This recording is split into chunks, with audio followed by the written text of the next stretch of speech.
Chapitre 2. La fenêtre claque. Depuis quelques minutes déjà, un claquement sourd parvenait à mes oreilles, couvrant ainsi certains sons liés à l'effervescence urbaine. C'était un bruit franc mais feutré, ce genre de bruit entêtant qui peut vous rendre fou si vous n'en trouvez pas la source. Je me tenais face à la rue, sur la terrasse du Saint-Maur, torpillant une mousse particulièrement insipide. Soudain, une voix désagréable et hésitante vint m'extirper de mes pensées. « Eh mec, t'as pas 2 euros ?»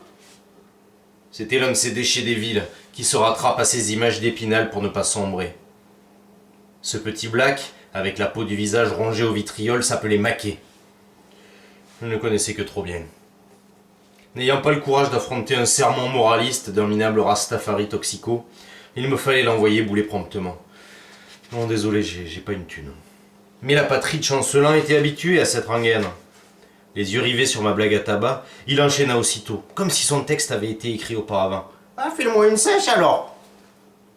Si mon élan premier consista à lui donner une clope, très vite j'en fis la seule attitude à adopter face à un tel parasite. « Dégage, connard !» Dans le mille, hébété par une consommation exagérée de 8-6, aussi sûr de lui qu'un enfant idiot, il ne s'attendait pas à un refus. Il mit un instant à comprendre exactement la situation, puis tourna les talons, chancelant, n'épargnant pas les badauds d'un discours mal déclamé, bourré de fautes d'accord à propos de Babylone ou je sais trop quelle connerie de cet acabit. Je le regardais emprunter la rue qui descendait en pente raide vers un boulevard perpendiculaire. Le brouhaha incessant des feux rouges et des autos digérerait bientôt le malplaisant. C'est tout de même ennuyeux que le politiquement correct empêche moult personnes de répondre comme il se doit à ce genre d'individu, craignant de porter ensuite d'un chanteur sobriquet tel que facho, raciste, j'en passe et des meilleurs. Maintenant, le trouble fait était passé derrière le kiosque à journaux du Carrefour, pour enfin sortir de mon champ de vision. Je me mis à imaginer sa vie sociale. Sans doute une succession de scènes identiques à celles que je venais de vivre. Cette perspective me fit froid dans le dos. Alors que je songeais à la non-vie de l'infortuné, le claquement sourd se remit à m'interroger sur sa nature. Il était présent, mais pas au point d'en être obsédant, une touche rythmique dans le décor, comme un mystère qui plane sur tous ces drames en suspens. Écrasant ma brune dans le cendrier, je me mis à rire. La nature morte qui s'offrait à moi me faisait penser à l'existence. Un verre de météore exsangue et fêlé se dressait sur la table en inox. Il était relié au cendrier par une flaque que le serveur avait nonchalamment laissée en servant le demi-dégoulinant. Le sandar en plastique vert acide était couvert de slogans publicitaires. Bien que sa forme arrondie et sa couleur dynamique en fissent son objet design, hype comme ils disent, les bords en matière synthétique étaient brûlés et noircis à divers endroits par les mégots oubliés ou des mains d'ivrognes tremblantes, manquant l'urne au moment de la mise à mort de leurs cigarettes. L'existentialisme de Franck ne me réussissait vraiment pas. Je laissais sur la table bancale 2,10 € et mon côté vieux Sartre pourri, bien décidé à trouver la cause de ce battement. Debout, au milieu de la chaussée, je me rendis compte que le bruit intermittent ne venait pas d'en face comme il avait semblé de prime abord. La bière blonde, l'odeur nauséabonde d'une motocrotte et le manque de sommeil m'avaient induit en erreur. L'écho s'était joué de moi. Je cherchais un moyen de m'élever, afin de mieux voir la façade concernée, quand le soleil me fit un signe. Je suivis son doigt de lumière qui m'indiquait une porte cochère laissée entr'ouverte par négligence. Le plus grand désastre était-il vraiment bon avec moi? Ou mon sens de l'observation s'était-il aiguisé après des heures à contempler le vide? Je ne le saurais jamais, et d'ailleurs les considérations cosmogoniques étaient le dernier de mes soucis.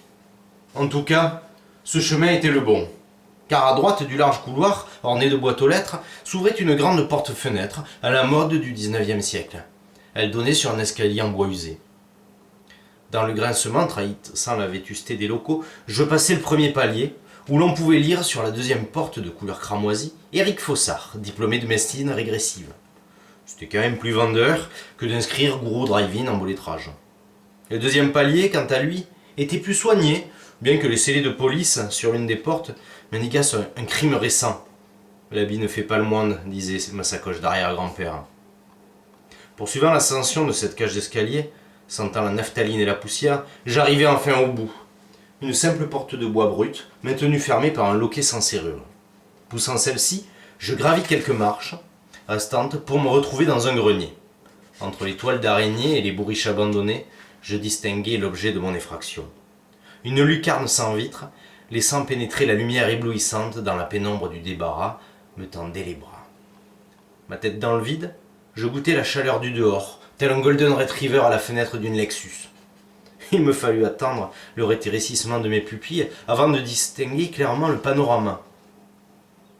Mon belvédère donnait sur la façade d'un beau bâtiment lézardé. C'était un hôtel, en jugé par la rangée de lettres métalliques peintes en bleu royal écaillé, rivées sur le piémont de la toiture. En contrebas, je distinguais le store baissé du Saint-Maur. Observant un instant les fourmis humaines, j'oubliais presque la raison de ma venue. Puis, le claquement sourd me rappela à l'ordre.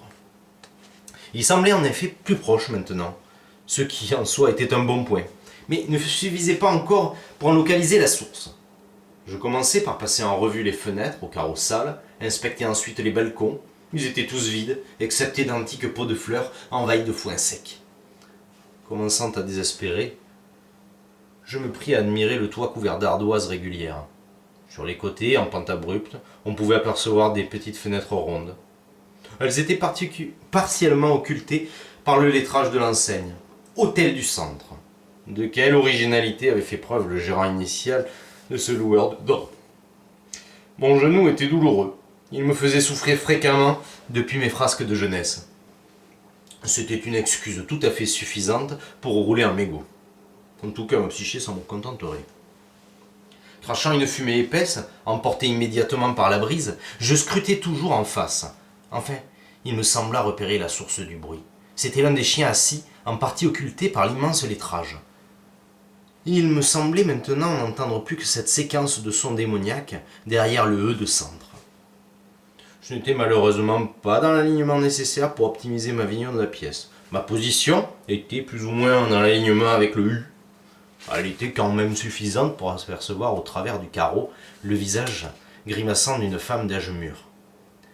Ses traits m'évoquaient plus la douleur et l'humiliation que tout autre sentiment. En cadence, son visage battait le verre de l'œil de bœuf entrouvert. Les coups de rein d'un amant peu délicat lui arrachaient de petits cris cadencés. La cinquantenaire décolorée portait une sorte de guêpière de satin rose.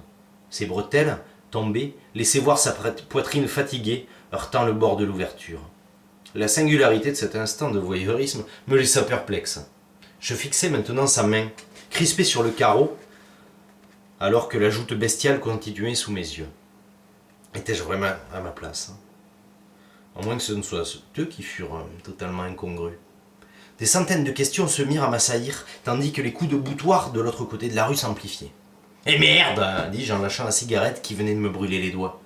Elle tomba sans bruit, me laissant un instant de répit dans cette triangulation diabolique.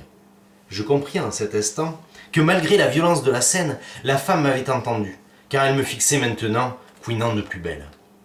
Elle semblait finalement jouir de cette situation ridicule bien plus que quiconque. Sous son rimel, qui avait coulé, apparut une lueur malsaine de plaisir déviant.